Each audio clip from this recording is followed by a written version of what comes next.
Romanos 1,16. Não me envergonho do Evangelho, porque é o poder de Deus para a salvação de todo aquele que crê, primeiro do judeu, depois do grego. O que é o Evangelho? Para entendermos o que é o Evangelho, precisamos voltar ao início de tudo. Antes mesmo da criação do mundo e do universo, Deus sempre existiu e sempre foi completo. Ele é tudo e não precisa de nada, pois tudo o que ele faz é bom. Ele criou tudo o que há para o adorar, como é dito em Salmos 19, 1, 2. Os céus declaram a glória de Deus, e o firmamento anuncia a obra das suas mãos. Um dia faz declaração a outro dia, e uma noite mostra a sabedoria a outra noite.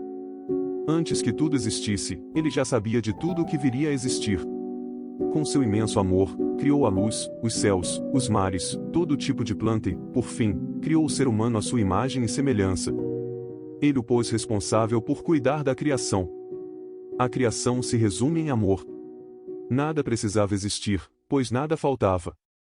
Mas, por amor, Deus não só criou o mundo, mas o criou de forma bela e agradável.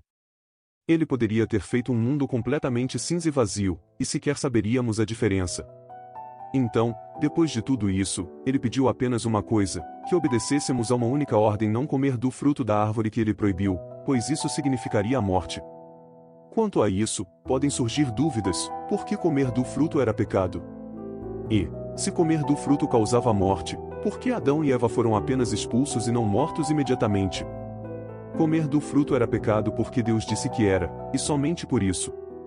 Muitas vezes somos tentados a submeter Deus ao que nós achamos justo, mas devemos lembrar que, enquanto nós somos falhos, pecadores e hipócritas, Deus é o Criador e dono de tudo o que há.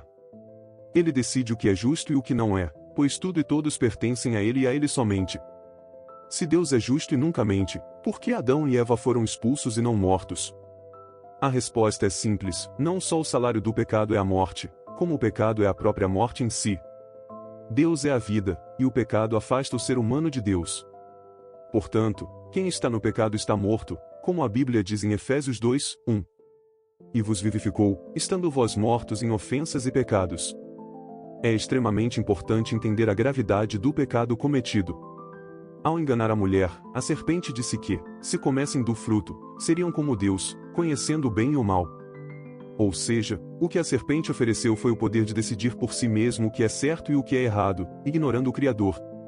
Esse foi um pecado de arrogância e afronta absurda, pois demonstrava que o ser humano se achava mais capaz de decidir o que é certo e errado do que o próprio Deus. Se Deus decidisse destruir a Terra e todo o universo nesse momento, ele estaria sendo completamente justo e bom, pois foi a criação que se corrompeu pelas mentiras do inimigo. Nesse momento do primeiro pecado, digno de castigo eterno, veio não só a primeira salvação, mas também a primeira e uma das mais lindas e poderosas promessas. Em Gênesis 3, 15, Deus disse à serpente: E porém inimizade entre ti e a mulher, e entre a tua semente e a sua semente, esta te ferirá a cabeça, e tu lhe ferirás o calcanhar. Essa é a primeira promessa e profecia sobre a vinda de Jesus Cristo, que foi ferido e morto por nós, mas ressuscitou no terceiro dia, esmagando a cabeça da serpente e vencendo o inimigo de nossas almas e o pecado. Por nós mesmos, seríamos incapazes, mas, através de Jesus, não só Adão e Eva foram salvos, mas toda a humanidade.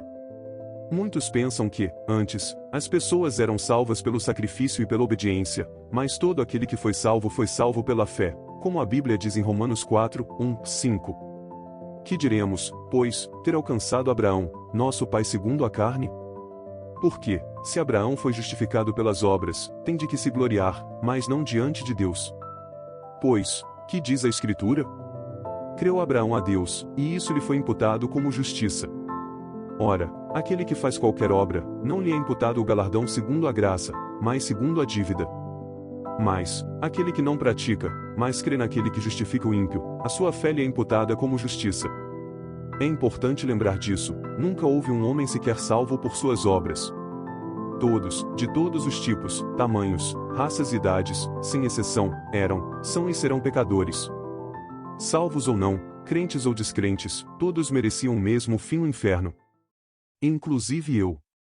Inclusive você. Se Deus decidisse que qualquer um de nós deveria morrer agora e ir para o inferno, ele continuaria sendo infinitamente justo e bom, pois nosso pecado foi imenso. Ele foi tão grande que nem 1000 vidas vividas perfeitamente seriam suficientes para salvar um de nós. O pecado foi tão grande que ele mesmo bloqueou nossa visão para que não conseguíssemos enxergar sua gravidade, nos tentando a duvidar da justiça e da bondade de Deus. É somente aí, quando entendemos que somos muito piores que nada e que um segundo de vida já é muito para nós, que conseguimos entender o caráter de Deus. Sua justiça jamais deixaria o pecado impune. Jesus não surgiu no Novo Testamento. Ele sempre esteve com Deus e ele sempre foi Deus. Diante do tamanho do pecado, o próprio Deus se fez carne, se humilhou, viveu uma vida que, aos olhos do mundo, não valia a pena. Ele suportou as mesmas tentações que nós, curou cegos, mudos, surdos e aleijados. Por fim, o Filho de Deus, o Rei anunciado pelos profetas, foi coroado, não em um palácio, mas em uma cruz, morrendo no lugar de todos os pecadores. Ele morreu e sofreu a morte que cada um de nós merecia. Quando Cristo estava na cruz, era em mim e em você que ele estava pensando. Nosso pecado foi grande, mas o amor de Deus foi maior.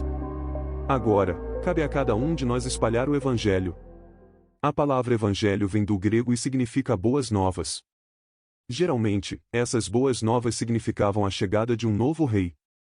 Ao morrer na cruz e ressuscitar no terceiro dia, Cristo foi coroado rei sobre tudo e todos, e seu reino já chegou. Ele nos convida a fazer parte. Depois de tamanho sacrifício, ele poderia ter exigido qualquer coisa para nos permitir entrar nesse reino. Mas Cristo, em sua infinita misericórdia, pediu apenas 3 coisas simples. Reconheça seu pecado. Arrependa-se. E aceite Cristo como seu verdadeiro e único Salvador. Ele nos envia o Espírito Santo, o Consolador, para viver em nós e nos transformar, para que possamos fazer o que é certo por amor a Cristo. No fim, a história da criação e de tudo o que virá é a história de um Deus perfeito e bondoso, que, por amor a pessoas que odiaram e ofenderam seus mandamentos, decidiu enviar seu único filho para morrer por elas. Como sozinhos não seríamos capazes de mudar, o próprio Deus decidiu habitar em nós para nos tornar filhos de Deus. Depois de tudo isso, eu termino com uma pergunta: como podemos ousar não amar a esse Deus?